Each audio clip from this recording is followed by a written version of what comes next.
as the world's head was spinning about JJ Redick being announced as the coach of the Lakers because of his relative youth, he's only 40 years old, somebody tweeted something that shook up the conversation. Look at this. This woman, Halima Nash, tweeted, "I've only been called the N-word to my face by a white man once in my life, and it was on the campus of Duke University while I was doing work with the basketball team. And today, he was named the new head coach of the Los Angeles Lakers." What a world. Woo! That tweet, as you can see by the fact that it had 26.5 million views within 24 hours, shook up the conversation considerably. The first thing that happened, and y'all can go to Twitter and see for yourself, is there were a string of people saying she's lying. This didn't happen. People compared her to Jussie Smollett. And the first thought I had as I was reading such commentary was, why are they so quick to dismiss this woman's story? Now, let me start by saying I don't know JJ Redick well. I'm a Sixers fan. He played for the Sixers for a few years. I sat courtside. I've had conversations with him. We've talked offline a few times. I like JJ Redick. This does not seem consistent with his character to me. This does not sound like something I think JJ Redick would do. If you'd asked me 24 hours ago, I would have said, nah, no way. There's a way when he was at Duke that I just, growing up, we all assume all Duke players got a little racist in them. That's kind of the stereotype of a Duke player. Cocky, racist, preppy white boys, right? Like the opposite of what University of Michigan, the Fab Five was. But knowing JJ Redick to the small extent that I do, it does not seem like something consistent with him. Knowing NBA players who do know JJ Redick, it seems unlikely from what they say. But even with me having that level of knowledge of JJ Redick and knowing people who know JJ Redick well, I still didn't just dismiss what Halima said. And the reason I'm pointing out is to say, like, I could reasonably say, I know JJ Redick well enough to say I don't think that's true.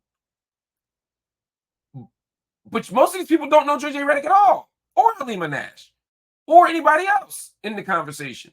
So why are you so quick to dismiss her account? I gotta say, it seems like it's because she's a black woman. We love to dismiss the claims of black women. Why else are we saying that it's not likely?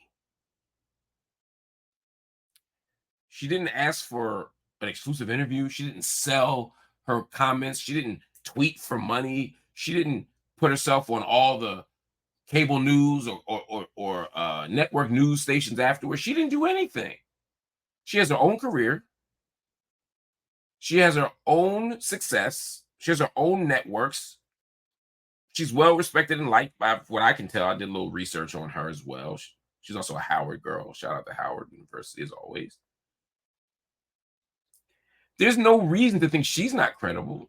Just as some of you are saying, there's no reason to believe JJ Redick isn't credible. So it was just fascinating to watch all the people caping for JJ and disrespecting this woman who says something happened to her. She didn't try to stop his hiring. She didn't sue him civilly. She just said, look, this thing happened. So you got to at least give it consideration and respect. You got to at least consider it. And I think the thing I found most fascinating was the fact that there were two strands of people doing this. One was the usual white men who never want to believe that any white man ever does anything racist. And so they're going to defend every white man from racist allegations of racism because they might see it as a referendum on them. But then there's the pile of black men.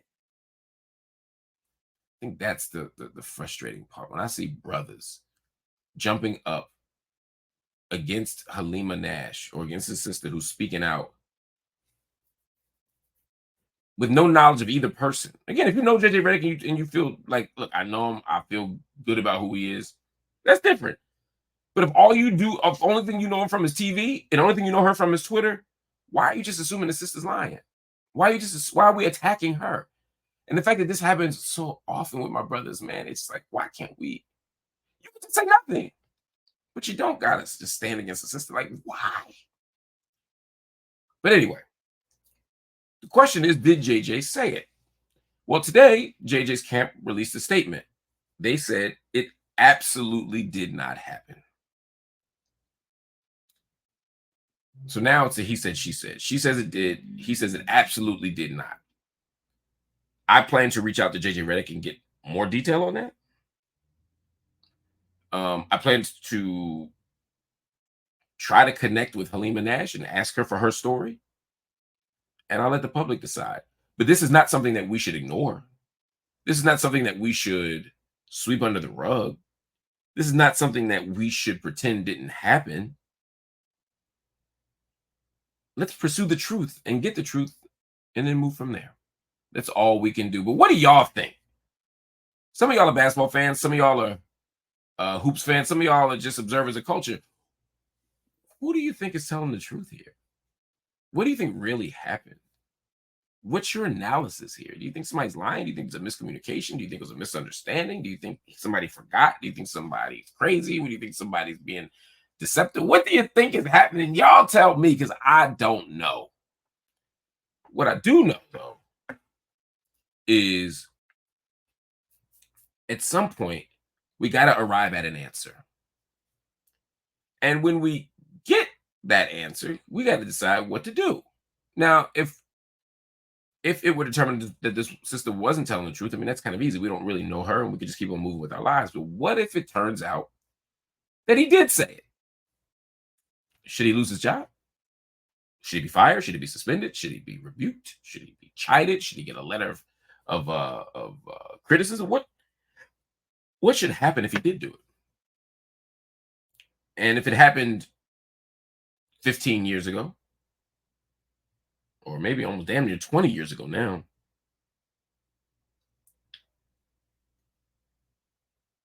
is it past the statute of limitations? Can he say he's grown as a person? Can we give him some kind of pass? Do we shoot him bail? What do we do if it turned out to be true? These are all things we got to think about. Tell me what y'all think.